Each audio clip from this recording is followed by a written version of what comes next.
चित हनुमान की जय, गंगा माता की जय, गायत्री माता की जय, गौ माता की जय, भारत माता की जय, अखंड भारत की जय।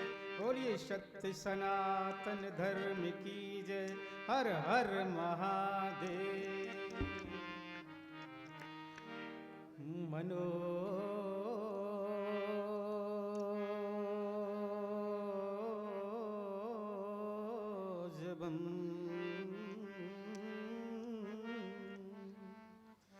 मारुततुल्यवेगम्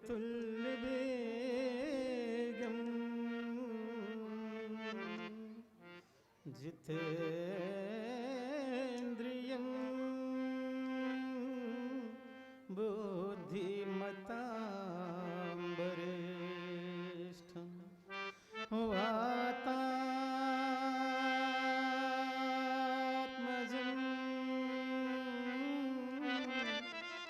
वानरयूथमुख्यं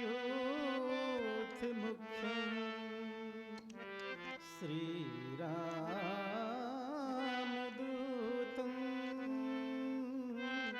शरणं प्रपद्ये। अतुलितबलधामं हेमशैलाभुदेहं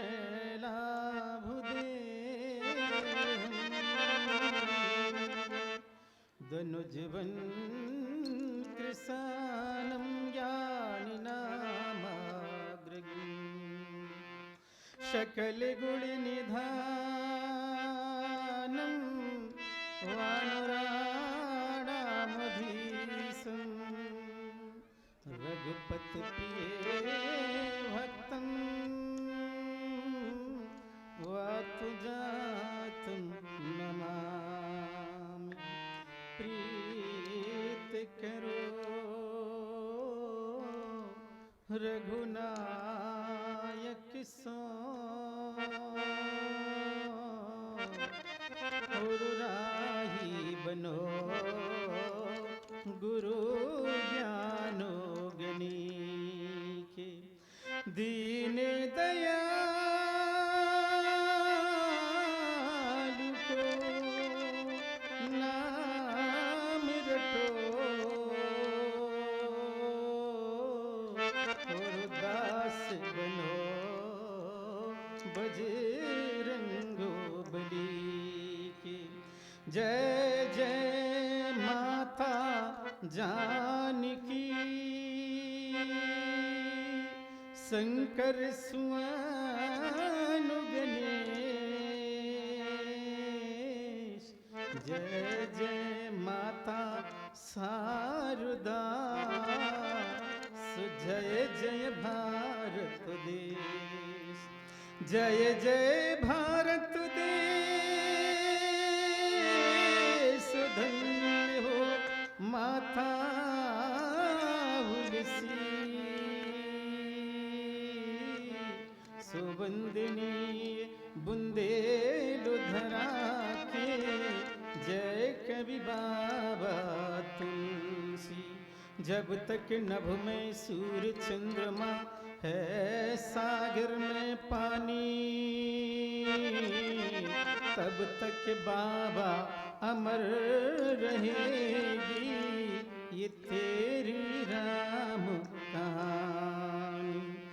हे हनुमान बिराजियो,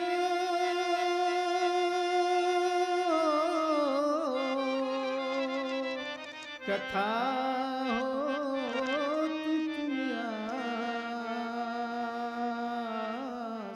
सुचि सेवक तुम राम के, सुमय चरणों का दास।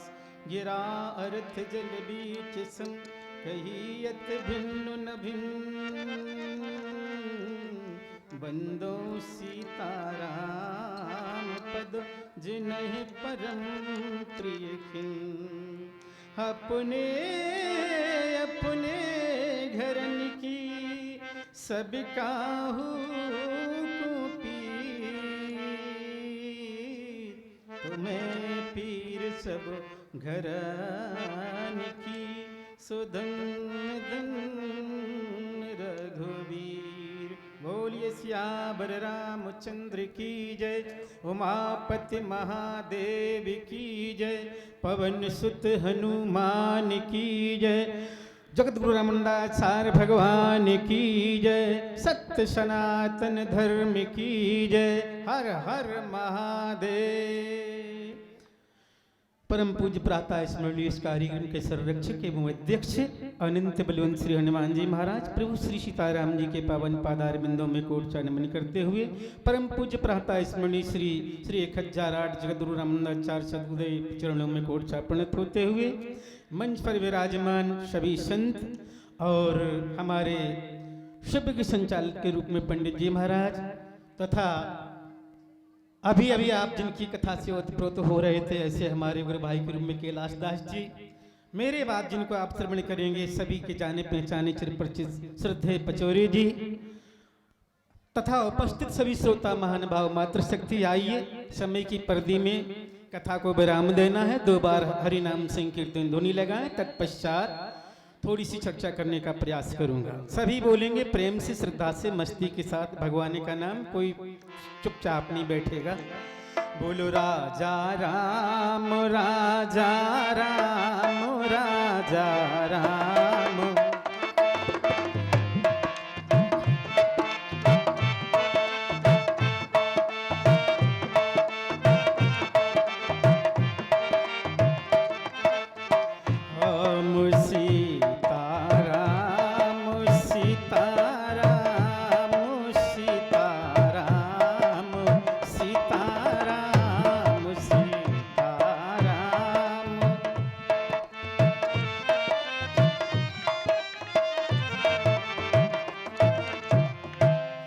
बोलिए सियावर रामचंद्र की जय, उमापति महादेव की जय, पवन सुत हनुमान की जय, सत्य सनातन धर्म की जय। हर हर महादेव।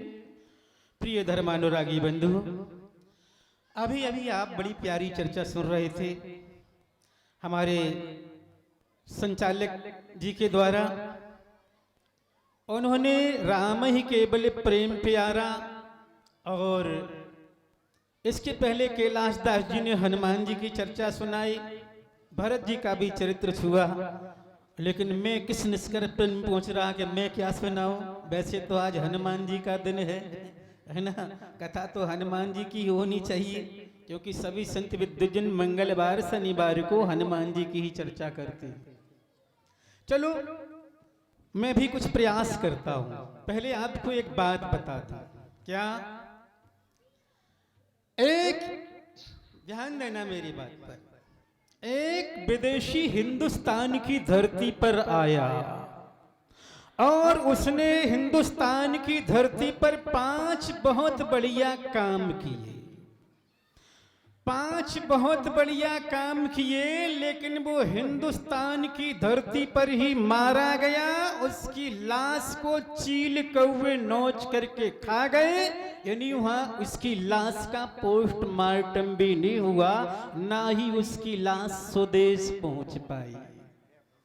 और एक ध्यान देना मेरी बात पर, एक हिंदुस्तान के नौजवान संत विदेश की धरती पर गए और उन्होंने वहां जाकर के 5 बहुत जघन्य अपराध किए, ऐसे अपराध जो आज का ताजीरात हिंद इंडियन पेनल कोड के अनुसार दफा 3 से 2, 3 से 7, 3 से 23, 3 से 24, 325 और इससे भी खतरनाक यानी 3 से 2 से भी खतरनाक धारा 3 से 1/2 मान लो। ये कौन? यानी लाश गायब करना, सबूत नष्ट करना। अब आप विचार कर रहे होंगे कि ऐसे कौन सा विदेशी है जो हिंदुस्तान की धरती पर आया और उसने 5 बढ़िया काम किए और हिंदुस्तान की धरती पर मारा गया, उसकी लाश भी स्वदेश नहीं पहुंच पाई। और सोच रहे होंगे ऐसे हिंदुस्तान के कौन से नौजवान संत हैं जो विदेश की धरती पर गए और 5 जघन्य अपराध किए। जो आज का इंडियन पेनल कोड होता तो उन्हें आजीवन कारावास या मृत्यु दंड का प्रावधान हो सकता था, लेकिन फिर भी उनके गांव-गांव मंदिर बने हुए हैं, घर घर में उनकी पूजा हो रही है, गांव-गांव उनकी कथा हो रही है। क्यों? ऐसा कौन है? तो मैं आपको बता दूं, विदेश की धरती से आया है काल नेम, आया है कि नहीं बोलो। और हिंदुस्तान के नौजवान संत कोई और नहीं, हनुमान जी महाराज है, जो लंका की धरती पर, विदेश की धरती पर गए हैं और इन्होंने 5 जघन्य अपराध किए। यानी आज का ताजीरात हिंद इंडियन पेनल कोड होता तो आजीवन कारावास या मृत्यु दंड हो सकता था। अब आइए मैं आपको बता रहा हूं, हनुमान जी महाराज ने 5 जघन्य अपराध किए, लेकिन उनकी घर घर में पूजा हो रही, गांव गांव मंदिर बने हुए, बल्कि मैं तो कहता हूं राम जी से भी ज्यादा हनुमान जी महाराज के मंदिर बने हुए। बोलो बने हुए कि नहीं? लेकिन ऐसा क्यों, मैं वो बताऊंगा। क्योंकि हनुमान जी महाराज ने इतने जघन्य अपराध करने के बाद भी उनकी पूजा क्यों हो रही है, और काल ने यहाँ क्यों मारा गया अच्छे काम करते हुए भी, इसका कारण है, मैं आपको बताऊंगा। और आप भी यदि हनुमान जी की तरह देखो, हनुमान जी महाराज ने 5 जघन्य अपराध तो किए, लेकिन उनके साथ साथ 5 ऐसे बढ़िया काम किए हैं जिससे वो अमर हो गए, अजर हो गए। और तुम भी यदि वो 5 काम कर लोगे तो तुम भी अजर अमर हो जाओगे, तुम्हारी भी गांव में पूजा होने लगेगी। ये मैं धर्म मंच से कह रहा हूं, लेकिन पहले सुन लीजिए वो काल नेम के 5 अच्छे काम। उसने कौन से अच्छे काम किए काल नेम ने, फिर भी मारा गया? कौन से तो बताऊं। जिस समय काल नेम चला तो गोस्वामी जी कहते हैं क्या, बोले आगे चला रच से बरमाया, ओ सर मंदिर बरबागो बनाया। काल नेम ने तालाब बनाया, मंदिर बनाया।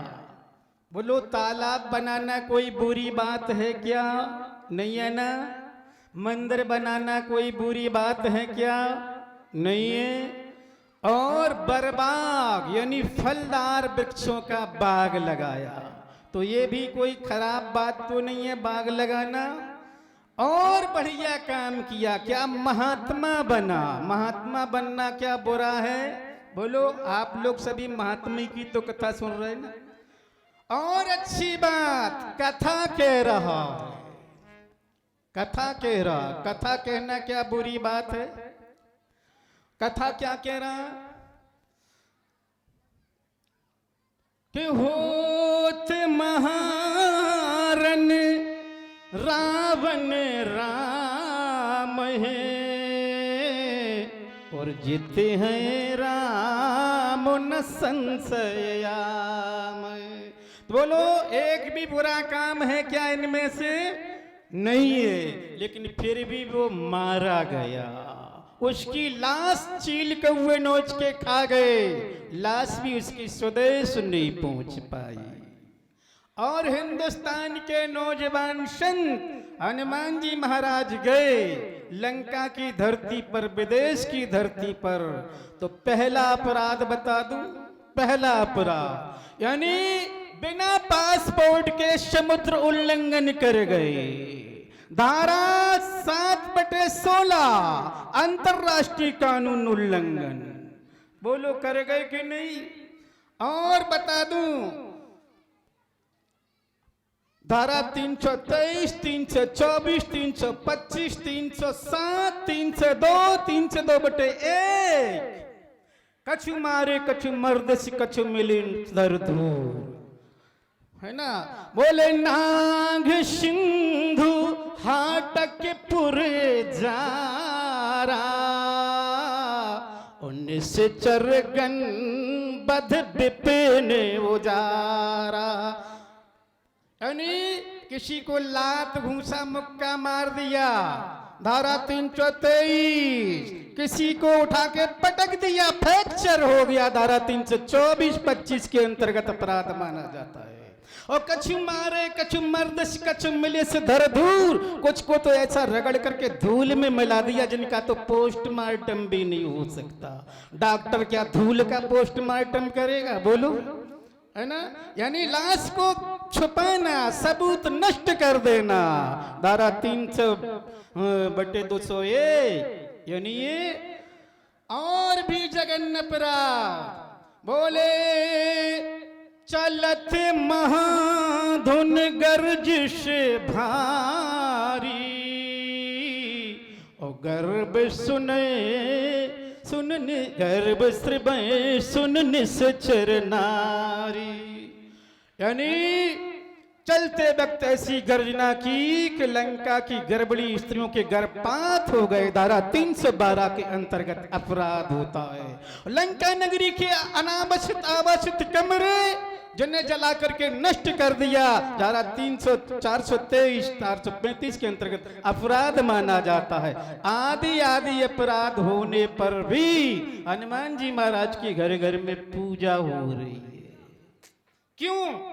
इसलिए क्योंकि हनुमान जी महाराज ने कुछ 5 काम ऐसे बढ़िया काम किए थे जिसके कारण उनकी आज घर घर में पूजा हो रही है। और वो काम तुम भी कर लोगे तो तुम्हारी भी पूजा होने लगेगी। मैं समय भी देख लूं, 5 मिनट की बात कह के विराम करूंगा, 5 मिनट हैं बस। अब आपको बता दूं, पहला काम हनुमान जी का बढ़िया क्या, जिस समय माता सीता की खोज को गए तो सबसे पहले क्या किया, राम जी के चरणों में प्रणाम किया। और राम जी के अकेले नहीं, बोले अस कहना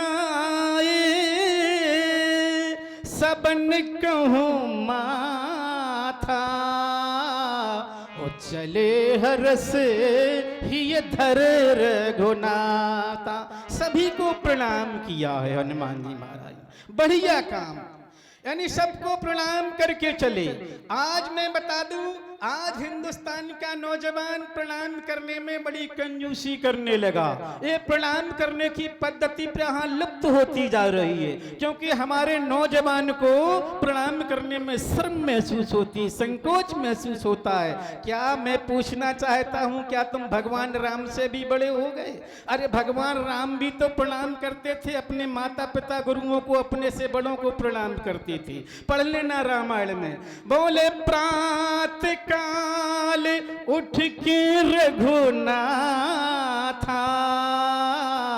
और मात पिता गुरु ना माता। माता पिता को प्रणाम भगवान राम करते थे प्रातः उठ के। लेकिन हनुमान जी महाराज तो मानो राम जी से भी 2 कदम आगे, क्योंकि राम जी तो सिर्फ अपने माता पिता गुरु को प्रणाम करते थे, लेकिन हनुमान जी महाराज बोले अस कहना शबन कहूं माथा, ओ चले हरस ही धर रघुनाथा। हनुमान जी महाराज अपने छोटे से, अपने से बड़ों को, सभी को प्रणाम करते हैं। एक उदाहरण दे दूं आपको, प्रणाम करने से क्या फायदा होता है। जिस समय आपने सुना होगा महाभारत की कथा में, जिस समय कौरव पांडवों की दोनों सेनाएं आमने सामने थी, और जब दोनों सेनाएं आमने सामने थी, दोनों सेनाओं के बीच में एक दिव्य चमचमाता हुआ रथ आके खड़ा हुआ। जब रथ खड़ा हुआ तो उसमें से एक दिव्य पुरुष निकला, जो धीरे धीरे भीष्म पितामह की ओर बढ़ने लगा। भीष्म पितामह की ओर बढ़ रहा था, लोग देख रहे थे। उधर दुशासन दुर्योधन कर्ण भी देख रहा था। कर्ण ने देखा कोई दिव्य पुरुष और नहीं था। दुर्योधन ने देखा कि वो महाराज युधिष्ठिर थे। युधिष्ठिर ने जाके साष्टांग भीष्म पितामह के चरणों में प्रणाम किया। भीष्म पितामह ने छाती से लगा लिया, कहा बेटा मैं जानता था कि तुम इस भीषण परिस्थिति में, ऐसी अवस्था में भी तुम शिष्टाचार को नहीं त्यागोगे, इसलिए मैं तुम्हें आशीर्वाद देता हूं, विजयी भव। चुपके से कान में आशीर्वाद दे दिया। आप जब वो द्रोणाचार्य के आगे बढ़ने लगे, जब युधिष्ठिर, क्योंकि द्रोणाचार्य तो दोनों पक्षों के गुरु थे, इसलिए वो धीरे धीरे गुरु द्रोणाचार्य की ओर बढ़ने लगे। और द्रोणाचार्य के चरणों में जब प्रणाम किया जाके, तो द्रोणाचार्य ने भी उठा लिया हाथों में और जोर से आवाज में कह दिया, युधिष्ठिर विजयी भव। और जब ये आवाज दुर्योधन के कानों में पड़ी तो बोला लाल पीली आंखें करके, कर्ण देखा ये मेरा गुरु बनता है और मेरे दुश्मन को विजयी भव का आशीर्वाद देता है, कोई बात नहीं, युद्ध के पश्चात इससे भी निपट लिया जाएगा। जब दुर्योधन के ये शब्द द्रोणाचार्य के कानों में पड़े, द्रोणाचार्य ने कहा, दुर्योधन इधर मेरी तरफ देख, मैं कोरा कोरा ब्राह्मण नहीं हूं, इदम ब्राह्मण इदम छात्रम, यानी यज्ञ तस्योच्चारो वेदा पृष्ठ शास्त्रम धनुर्धना उपाभ्याम यपि सपदपि सरादपि, यानी मैं तुझे तीर से भी मार सकता हूं, मैं तुझे श्राप दे के भी भस्म कर सकता हूं। ये लाल पीली आंखें तुम भीष्म पितामह को दिखाना, अपने ज्येष्ठ तातश्री को मुझे दिखा रहा है। अरे मैं तो कहता हूं दुर्योधन, यदि तेरे अंदर थोड़ी भी नैतिकता है, और दुर्योधन तेरा ये दुष्टर बड़ा भाई है, यदि तू झुक के प्रणाम कर ले तो मैं कहता हूं महाभारत युद्ध यहीं समाप्त हो जाएगा, ये लाखों लोग निरी नहीं मारे जाएंगे। अरे वो मुझे प्रणाम कर रहा है तो मैं क्या उसे श्राप दे दूं, आशीर्वाद न दूं? तो इसलिए तेरे अंदर यदि नैतिकता है तो तू प्रणाम कर ले, तो महाभारत का युद्ध यहीं समाप्त हो जाएगा। तो मैं कहता हूं अपनों से बड़ों को प्रणाम करने से चार चीजें बढ़ती, पढ़ लेना मनुस्मृति में, क्या वादनशील नित्येपना चत्वार तस्य वर्धन्ते आयुर्विद्या यशो बलम, यानी अपने से बड़ों को प्रणाम करने से चार चीजें मनुष्य की सहज में बढ़ जाती हैं, आयु बढ़ती है, विद्या बढ़ती है, बल बढ़ता है, यश बढ़ता है। और ये हनुमान जी में सारे गुण थे, क्योंकि सारी चर्चा नहीं कर सकता, टाइम मेरा समाप्त होने को है 1 मिनट से, इसलिए मैं वाणी को विराम दूंगा। भगवान की कृपा होगी तब फिर कभी सुनाएंगे, है ना। बोलो श्री राम जय जय राम।